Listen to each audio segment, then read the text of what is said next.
You know, as we come together in this moment, we are not here to add anything to ourselves, nor are we here to gather techniques to manipulate the outer world. We are here for one reason alone: to return to the awareness of the presence that has never left us. All the fear, all the panic, all the anxiety you have known in your human experience, these have arisen only because attention drifted outward to appearances and away from the kingdom within. And so the problems of the so-called world seem to take on a power they do not possess. If you understand this first principle, you understand the foundation of all spiritual living. Nothing external has power. Power is not in circumstances, not in bills, not in conditions, not in the body, not in the mind. All power is spiritual. All power is in God. But to know this as more than words, there must be a turning, an inner recognition of the presence that is closer than breathing, and yet unnoticed. When we rush to solve, to fix, to fear in this hour, we are not here to struggle with effects. We are here to awaken, to cause. And cause is always, eternally, your consciousness of God. Not a God afar off, not a God who must be persuaded to act, but the living presence at the center of your being. Every discord, every fear, every sense of lack has its root in the belief that you stand apart from that presence.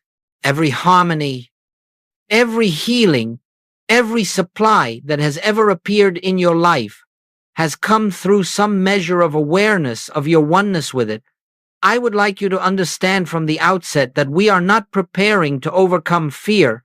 We are preparing to see through it. We are not here to manipulate the outer scene. We are here to behold the reality behind the scene. And when this inner shift occurs, even for a moment, you will find that outer experience must conform to the inner recognition.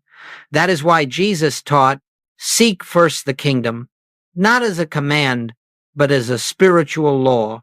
The kingdom is not something to be achieved. It is something to be recognized. Throughout our time together, we shall look at the nature of panic, the reason it arises, and how, through a simple turning within, it dissolves in the light of truth. We shall discover why every spiritual master speaks of a pause, a stillness, a resting, and why in that stillness the fears of the world lose their seeming reality. And most importantly, we shall learn together how to bring this recognition not only into meditation, but into the very moments when the world shouts its loudest, when a bill appears, when bad news arrives, when anxiety grips the chest. It is precisely there that you will discover the kingdom is not hidden. It is present. It is accessible. And so let us begin not by searching outwardly, but by acknowledging that the presence is here, right where you are, right now. And in that quiet acknowledgement, you are already seeking first. Now, let us look with honesty and with gentleness at this matter of panic, because it touches every human life in one form or another. And yet, if we understand its nature spiritually, we discover something quite surprising. Panic has no truth in it. Panic is not an experience ordained by God. It is the natural consequence of believing that power rests in the outer world. It appears the moment we forget the source and begin to react to appearances as though they were cause. Every fear, every anxious tightening begins with a single assumption: I am separate from my supply. I am separate from my health. I am separate from safety, harmony, and peace. The moment this belief takes hold, we begin seeking, in the world of effect, seeking solutions, seeking protection, seeking reassurance. But this seeking is not seeking first. It is seeking second. And seeking second is the spiritual root of panic. When the bill arrives unexpectedly, you will notice how swiftly the mind declares, I do not have enough. That is seeking second. When the doctor speaks of symptoms, the mind races to outcomes. That is seeking second. When relationships fracture, the mind searches for explanations, defenses, strategies, again, seeking second. All of this movement is the mind turning outward, assigning power and intelligence to the world of form, forgetting that form is never cause, it is only effect. As long as we believe that something external has the authority to harm us or to limit us, fear will inevitably arise. And yet, there is a deeper truth.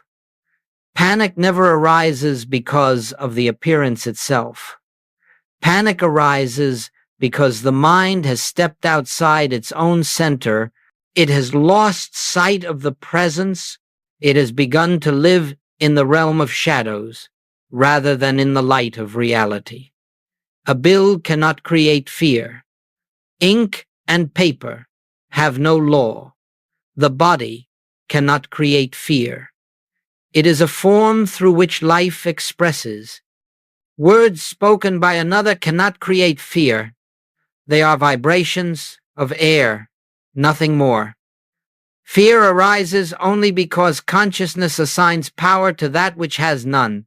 This is why every spiritual teaching begins with humility, not as a moral quality, but as a recognition that the human mind, left to itself, sees falsely. The human mind sees through the lens of separation. It sees a world of many powers, many causes, many dangers, and from that false vision, it draws false conclusions. When you begin to understand this, you will see that panic is not your enemy. It is simply the mind announcing, I have lost awareness of truth. And at that moment, you do not battle panic, nor do you try to affirm it away.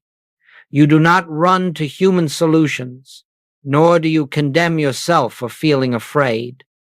Instead, you quietly acknowledge what has taken place. The mind has begun to seek second. That acknowledgement alone is the first step in awakening. For in recognizing the source of panic, you begin to withdraw belief from appearances. You begin to reclaim your center. And in that silent turning, you are already shifting from fear to recognition, from the outer world to the kingdom within. The presence of panic is not a sign of failure. It is a sign that the opportunity for remembrance is present. It is the doorway back to seeking first. Every fear is a call to come home. Every anxious moment is an invitation to rediscover the presence that never leaves you, though you may lose sight of it in the noise of the world. And so, let us not fear panic. Let us understand it. Let us allow it to reveal where we have been seeking. And then, let us gently turn again to the true source, remembering that fear arises only when consciousness momentarily forgets its own oneness with God.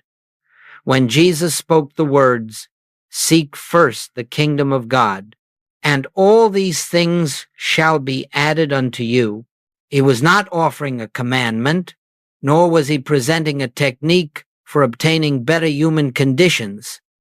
He was stating a spiritual law, a law as absolute and as unchanging as the law of gravity.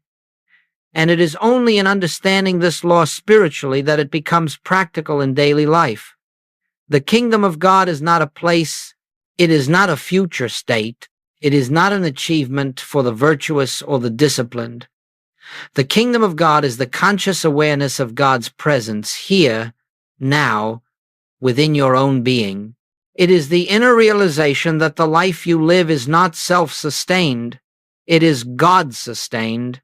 It is the recognition that you do not stand apart from your source, but that your very being is the expression of that source. To seek first the kingdom is simply to remember this truth before turning to the world of appearances. It does not mean spending hours in meditation, nor does it mean withdrawing from human responsibilities. It means that before you look to effects, you acknowledge cause. Before you look to the body, you acknowledge life. Before you look to finances, you acknowledge supply. Before you look to human relationships, you acknowledge love. But notice something very important. Jesus did not say, seek the kingdom so that all these things may be added. He said, seek first the kingdom, and then all these things are added. He was revealing that the outer forms of life are not the result of effort, struggle, or human planning. They are the natural expression of consciousness when it is aligned with truth. When you seek the kingdom first, you are aligning with reality. You are resting in the awareness that all you ever desire, peace, supply, health, harmony, is already established in God and therefore already present in the infinite spiritual reality that is your true life. When you forget this, you begin seeking second.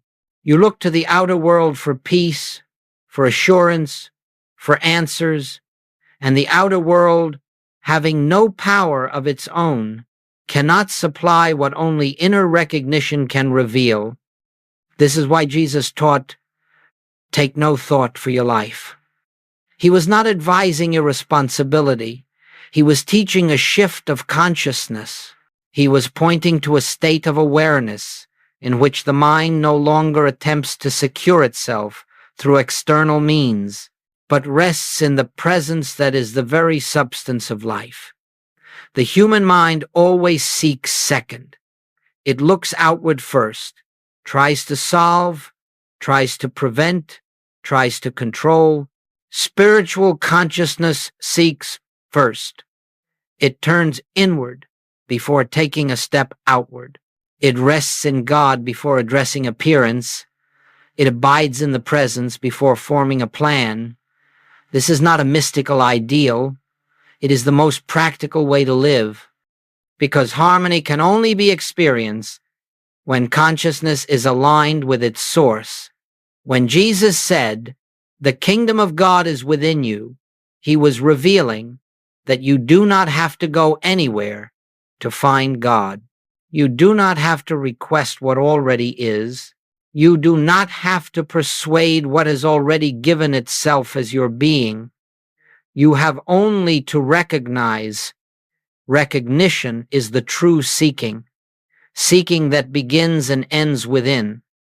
And so, when we speak of seeking first the kingdom, we are speaking of a shift from fear to recognition, from outer dependence to inner awareness, from the world of effect to the realm of cause.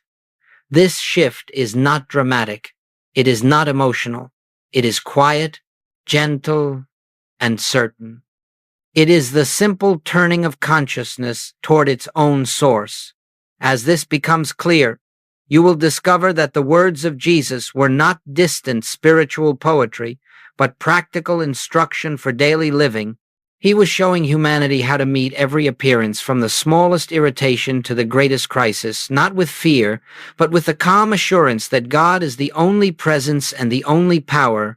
And when this assurance dawns, even faintly, the outer world begins to take care of itself.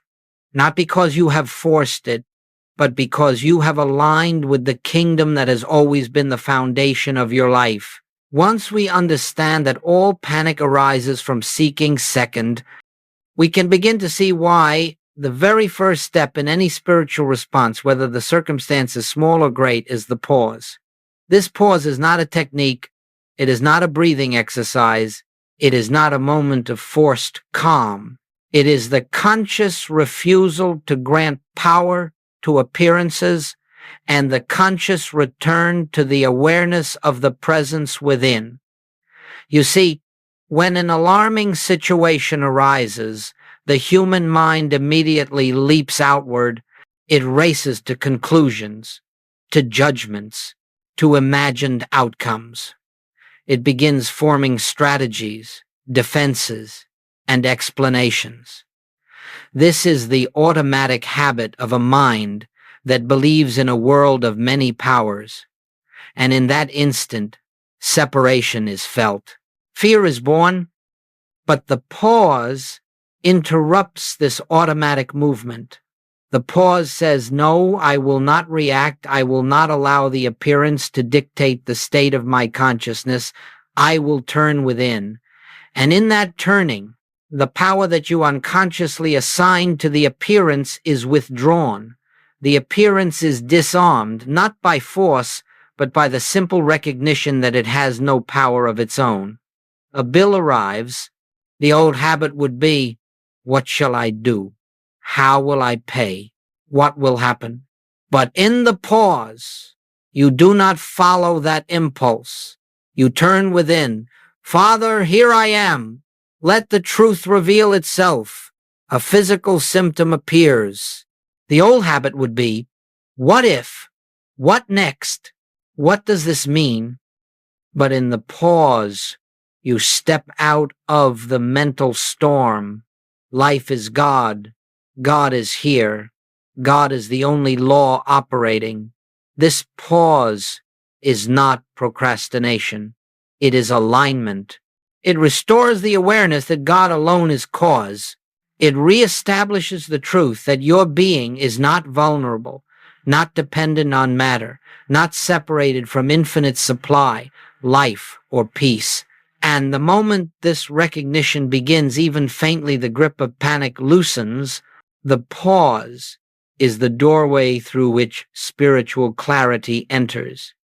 It is the space in which we disengage from the reaction of the senses and turn toward the reality that stands behind all appearance. Without this pause, we remain entangled in the world of effect. With it, we step into the atmosphere of the kingdom. Goldsmith often said that spiritual living is a life of remembering. You remember the presence. You remember the truth. You remember who you are in God and who God is in you, but remembrance is impossible if the mind is racing. Therefore, the pause becomes the first act of grace. The moment we pause, we silence the mind sufficiently for truth to reveal itself. You may notice at first that the pause feels unnatural. The old conditioning urges you to respond immediately, to fix, to protect, to analyze. But in time, the pause becomes natural. It becomes instinctive.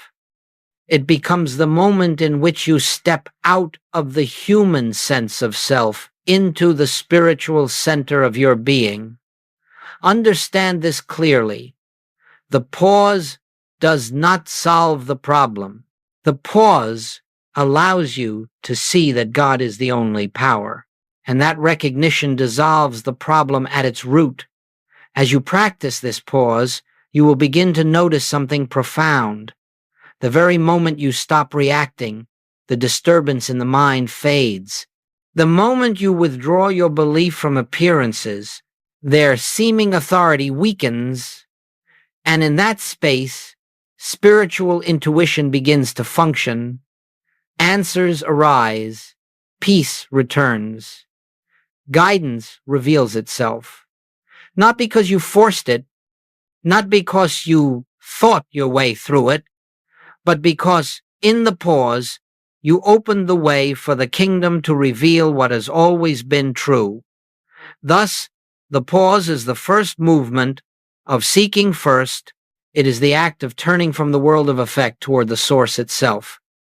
It is the way we step out of fear and back into the atmosphere of truth. And as we continue, you will see how this pause naturally leads into the deeper practice of recognition of what is spiritually real and what is not. Once we understand the pause, we are ready for the essence of the spiritual life. And it is here, perhaps more than anywhere else, that Joel Goldsmith diverged from traditional religion and metaphysical systems. He discovered that the moment we attempt to treat a problem, whether through prayer, affirmation, visualization, or mental effort, we have already granted reality to the problem. We have said, in effect, this appearance has power, substance, and law, and now I must counteract it. But spiritual healing does not take place by opposing error. It takes place by seeing through it, and it is in this seeing that recognition becomes the great unveiling. Recognition is the realization of what already is, not the attempt to make something happen. Let us look together at the difference. When you treat a problem, you begin from the premise that there is something needing correction, something lacking, something broken. And from that premise, the mind tries to impose a spiritual truth upon a situation it believes is real. This effort may bring temporary relief, but it cannot bring lasting harmony because it begins from duality, from the belief in both God and something unlike God. Recognition, however, begins from an entirely different foundation. Recognition declares God is the only presence, God is the only power. Therefore, anything appearing as fear, lack, disease, or discord has no spiritual law to support it. It has no truth. It has no permanence. It has no cause. In recognition, we do not fight the appearance. We do not argue with it. We do not affirm its opposite. We simply acknowledge the presence of God as the only reality. You see, the moment we begin to treat a condition, we accept the condition as part of our consciousness. But the moment we recognize that God alone constitutes our consciousness, the condition dissolves of its own nothingness. Recognition is the turning of the inner eye from the world of shadows to the light that reveals there were never two powers, never two realities. Let us take an example. Suppose the appearance of lack confronts you. The human mind immediately reasons, I must affirm abundance. I must believe for increase. I must declare supply. But all such activity is treatment. It accepts lack as something to be remedied. The more we try to affirm abundance, the more we subtly declare that lack is present. Recognition takes another path entirely. It says quietly, infinite supply is the nature of God, and God is the substance of my being. Therefore, lack has no reality in my consciousness. It is not a condition to fix. It is an illusion to see through. You do not fight lack. You recognize abundance as a spiritual fact. You do not fight sickness. You recognize wholeness as the nature of life itself. You do not fight discord. You recognize harmony as the essence of divine presence. When you recognize, you stop trying to create spiritual good and realize that spiritual good is already established. You rest not to produce a result, but to acknowledge reality. And in that resting, the fear dissolves. The mind becomes still, and spiritual law reveals itself as outer harmony. The secret lies here. Recognition never begins with the problem. Recognition begins with God. When you treat, you begin with the appearance. When you recognize, you begin with the presence. One binds you to the world of illusion, the other frees you into the realm of the kingdom. This is why Goldsmith called recognition the highest form of prayer, for in recognition, we do not attempt to bring God into a situation. We realize that God is already the substance, the life, the law, and the activity of our being. The situation is seen not as something needing divine intervention, but as an opportunity for divine reality to be realized. And so, As we move forward, I want you to remember this simple truth. Spiritual harmony does not come because you force it. It comes because you see clearly. Recognition is spiritual seeing. It is the awareness that there is only one presence and one power. And when this awareness dawns, the shadows of fear and panic lose their foundation. In recognition, you are no longer trying to fix life. You are beholding life as God expressing itself. And that realization is the beginning of freedom. As we move deeper into this work, we begin to see why the spiritual life cannot be lived by human effort. Human effort belongs to the realm of cause and effect, the belief that outcomes depend upon personal strength, personal wisdom, personal planning.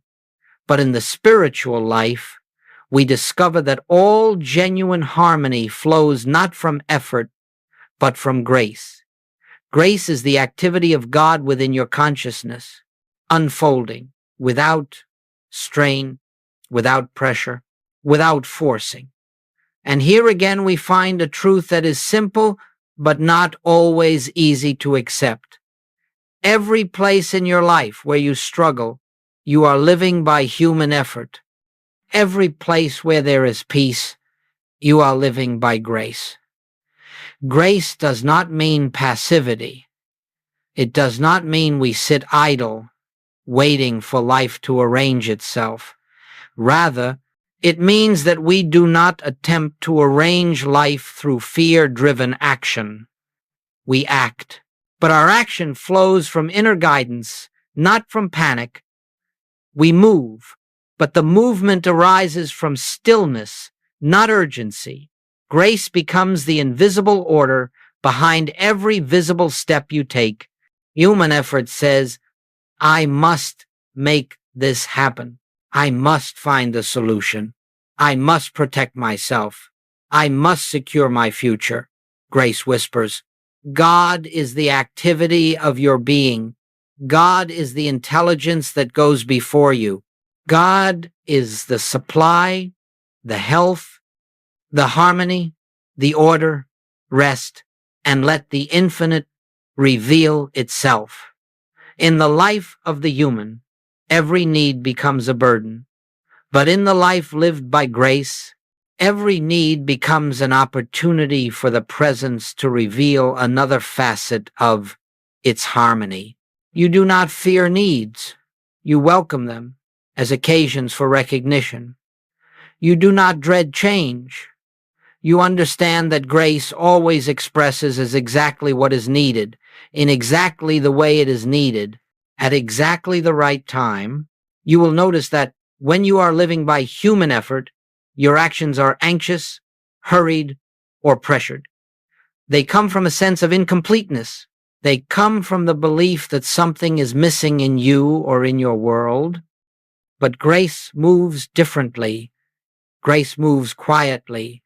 Grace never strains. Grace never rushes. Grace operates from fullness, not lack. Goldsmith often reminded his students, God performs, God reveals, God sustains. When you understand this, you no longer try to direct the infinite. You no longer attempt to persuade God to do what the infinite is already doing. You no longer attempt to improve the perfect or to repair the eternal. Instead, you surrender the belief that your human will holds the key to harmony. And in that surrender, you find rest. Rest is the atmosphere of grace. Rest is the recognition that nothing essential can be taken from you and nothing real can be withheld from you. Rest is the knowing that your life is lived by God, not by the limited sense of self. Let us look again at the practical side of this. When a financial need arises, the human mind immediately begins calculating, planning, worrying. But living by grace means you first turn within and acknowledge supply is spiritual. It is infinite. It is God expressing as my experience. In that recognition, ideas come, guidance appears, opportunities unfold, and even if none of these appear immediately, the fear dissolves, and when fear dissolves, the way is clear for grace to act. When a physical appearance arises, the human mind begins its search for causes and remedies.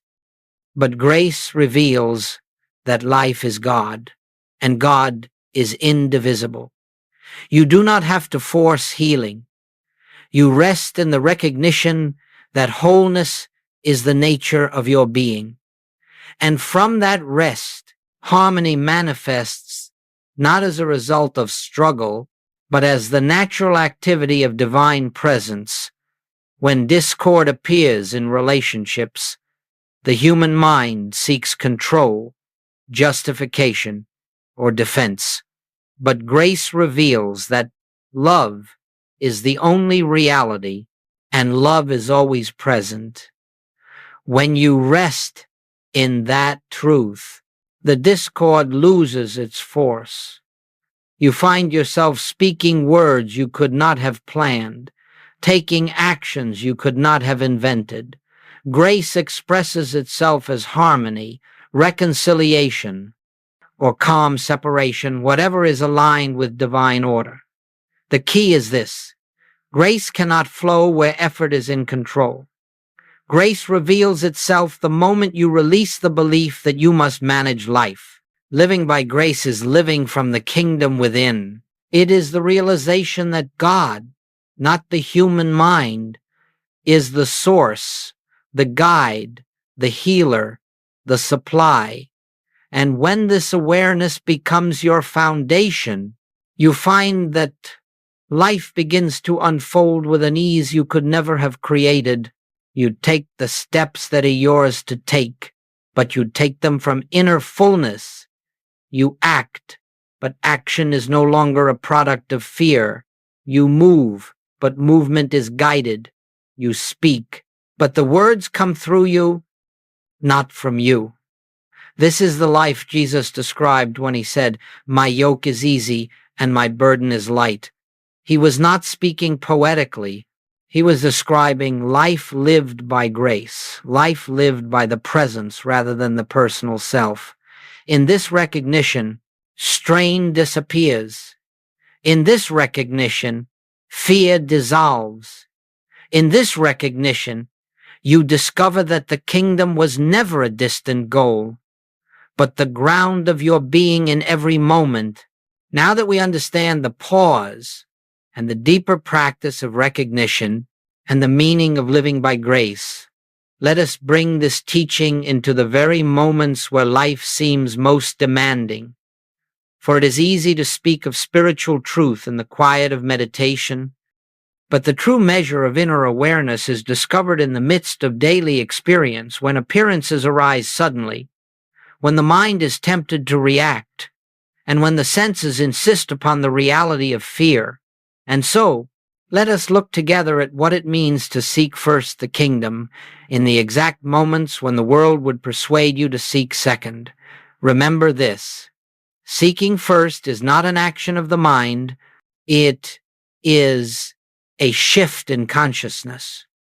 It is the turning from appearance to reality, from fear to presence, from the outer scene to the inner source. Let us walk through several common situations, for each one presents the same spiritual invitation, though the form may differ. A.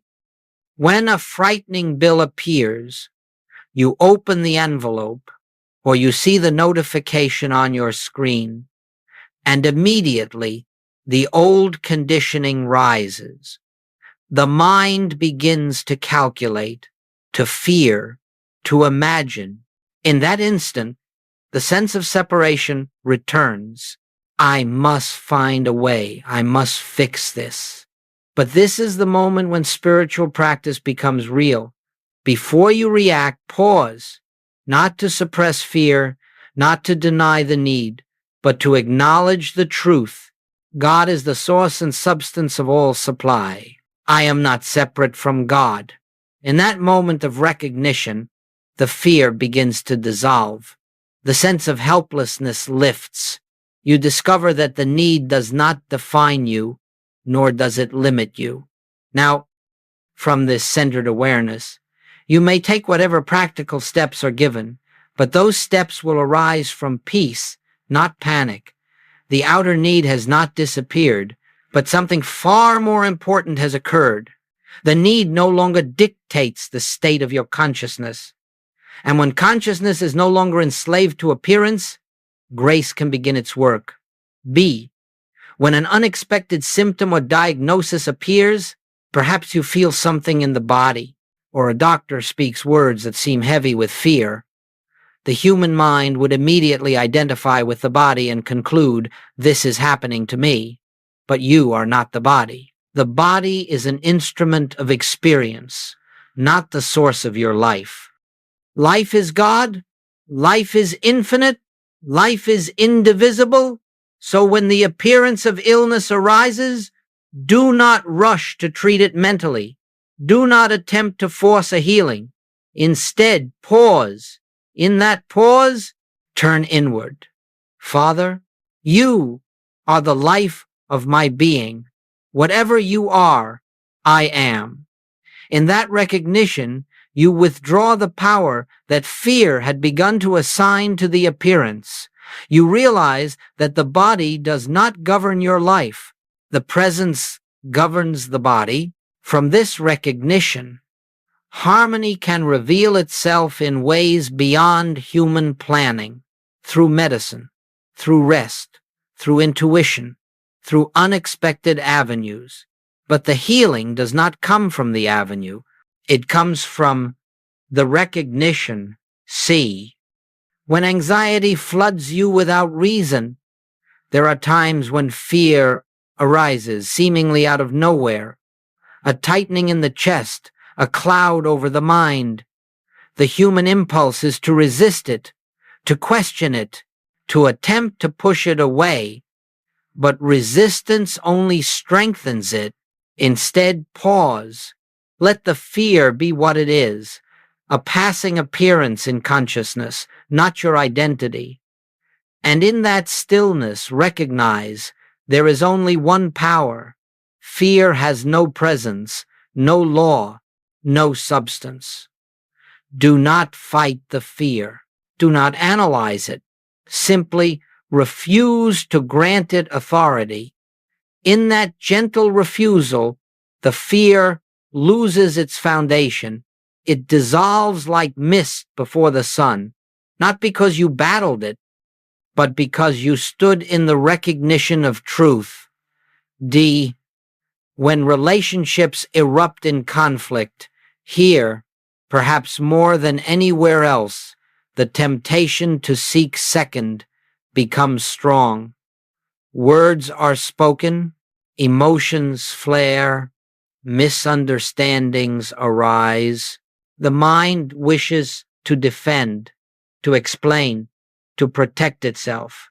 But in that very moment, if you can remain awake, you will see that conflict is nothing more than the appearance of two personalities. Forgetting the one, presence, before speaking, pause, recognize there is only one life here, only one presence, only one love. Whether the other person recognizes this or not is irrelevant. Your recognition creates the atmosphere in which harmony can reappear.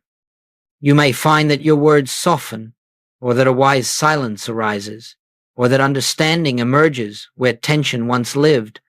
Divine love makes the adjustment, not human will. E. When the future feels uncertain, the human mind always wants security in form, in savings, in plans, in predictions. But spiritual security does not come from the seen. It comes from the unseen. When the future feels unclear, turn within and acknowledge divine intelligence goes before me. It prepares the way. The path is already established. This recognition frees you from anxiety about outcomes. You do not need to know the future to be safe. You need only rest in the presence that governs the future. These examples all point to the same truth. Seeking first is the practice of turning inward before turning outward. It is the recognition of God as the only presence and the only power. When consciousness remains aligned with this truth, outer circumstances lose their power to disturb. The world no longer governs your state of being. Instead, your state of being becomes the atmosphere in which the world unfolds harmoniously. This is not idealism. It is spiritual law. It is the way of the kingdom. As we move toward the deeper stages of this work, it becomes important to understand that spiritual practice is not meant to be confined to brief moments of meditation or emergency situations. Those moments are essential, yes, but they are only the doorway. The true transformation occurs when seeking the kingdom becomes the foundation of your daily life, when recognition becomes as natural to you as breathing, when the presence becomes the underlying atmosphere of every thought, every decision, every interaction. This does not happen through discipline or through striving. It happens through remembering, through gentle, steady, continuous remembrance. And so we must learn how to bring this inner awareness into the entire pattern of daily living, not as a task, not as a duty, but as a quiet orientation of consciousness. Let us consider how this unfolds. 1. Morning. Establishing the tone of the day. In the first moments upon waking, before thought has fully taken form, there is a sacred opportunity. The mind has not yet begun its habitual activity. The senses have not yet begun to pull you outward. In that moment, simply rest in the awareness. The presence is here. The kingdom is within me. I and the Father are one. This recognition sets the tone for the entire day. It does not need to be long. Even a few seconds of quiet acknowledgement shifts consciousness from separation to union. You are not preparing the presence to accompany you into the day. You are recognizing that the presence has been the life of your night as well as your waking. Once this recognition is established, even faintly, the day unfolds from a different foundation. You move not from human intention but from spiritual alignment. 2. Throughout the day, returning again and again to presence, seeking first becomes natural as you learn to return to the inner quiet, repeatedly, gently, without effort. Not long periods, not dramatic meditations, just brief turnings inward. When you pause in the middle of activity and quietly acknowledge God is here, you are reestablishing the atmosphere of truth in which the rest of your actions will unfold. These moments do not interrupt your life. They anchor your life. They weave recognition into the very fabric of your day while you are working, speaking, driving, washing dishes, answering messages. Little by little, the sense of separation weakens and the awareness of oneness strengthens. 3. Evening. Releasing the day back to the presence. At the close of the day, as you prepare to sleep, there is another opportunity.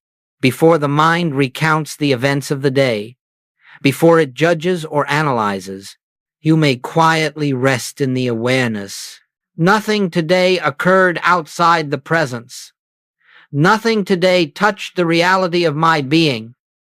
All is well in God. This is not denial. It is recognition.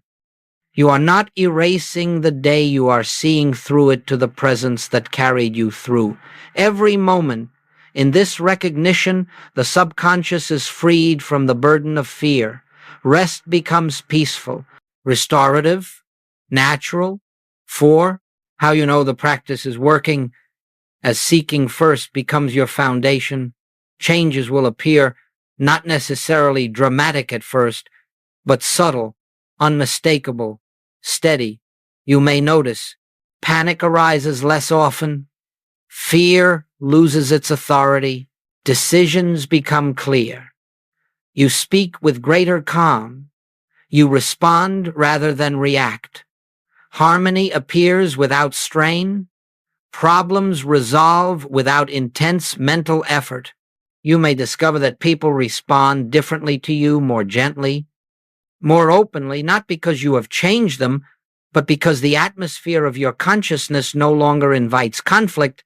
You may observe that needs are met in surprising or effortless ways, not because you are manifesting, but because grace is now unobstructed. This is not magic. It is spiritual law functioning through a consciousness that has ceased to resist it. 5. The shift from practice to awareness.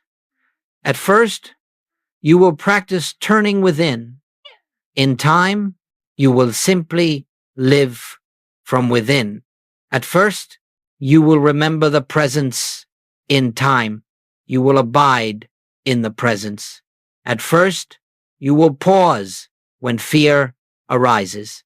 In time, fear will rarely arise. At first, you will consciously seek the kingdom. In time, you will discover that the kingdom was seeking you all along. This is the natural progression of the spiritual life. Practice gives way to embodiment. Effort gives way to ease. Seeking gives way to knowing. 6. What integration truly means.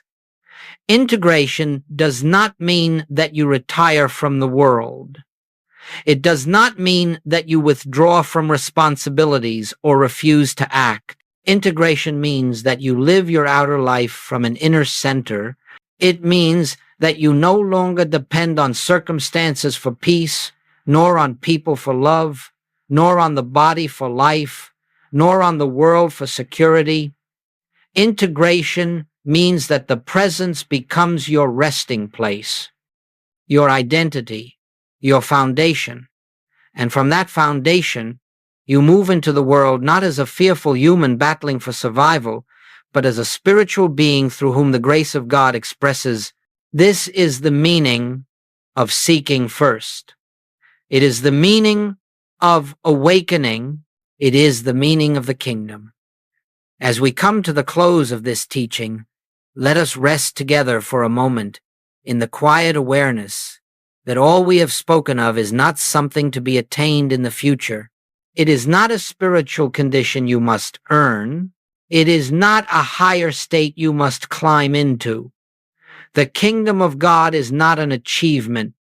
It is the present reality of your being. Everything you seek is already within you. Everything you fear losing cannot touch the life that animates you. Everything that appears as need, conflict, or limitation is but a shadow compared to the light of the presence that dwells at the center of your consciousness. Let us recognize this now, not with effort, not with strain, but with the simple willingness to be still, and know what? Know that I, this divine presence, this infinite life, this silent reality, is God, not a God out in the heavens, not a God afar off, not a God responding to your pleas, but God is the living essence of your being.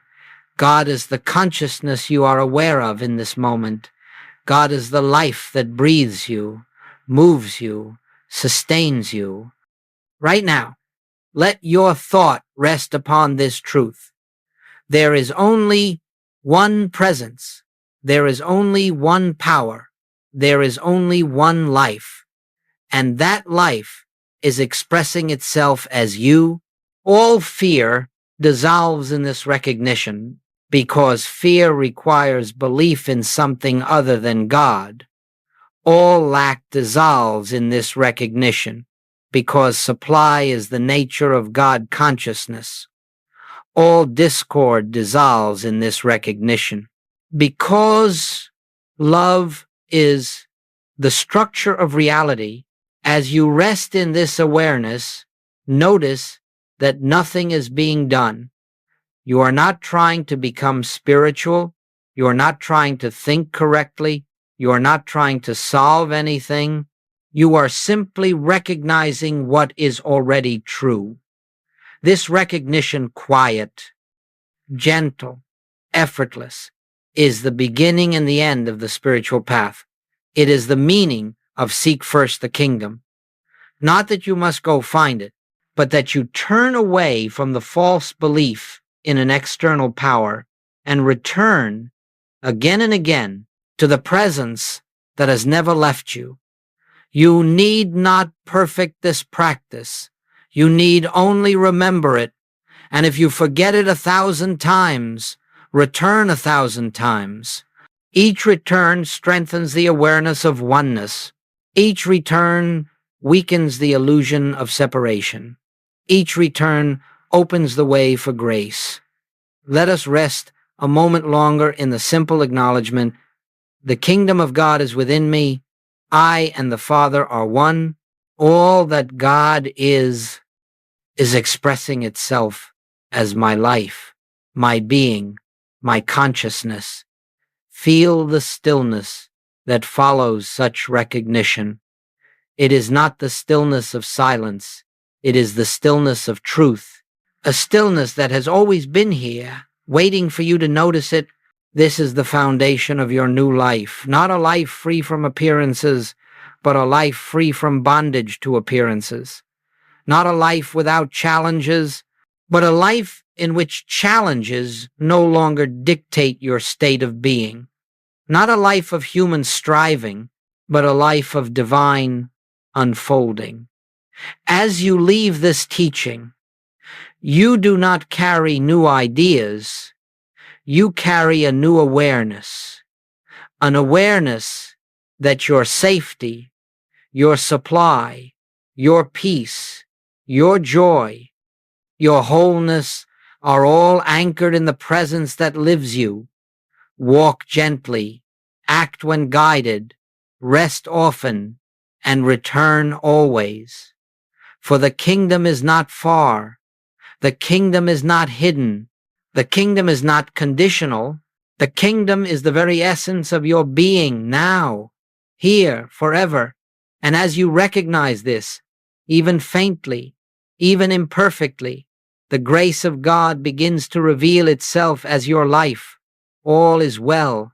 All has always been well, and all will continue to unfold from the fullness of the presence within.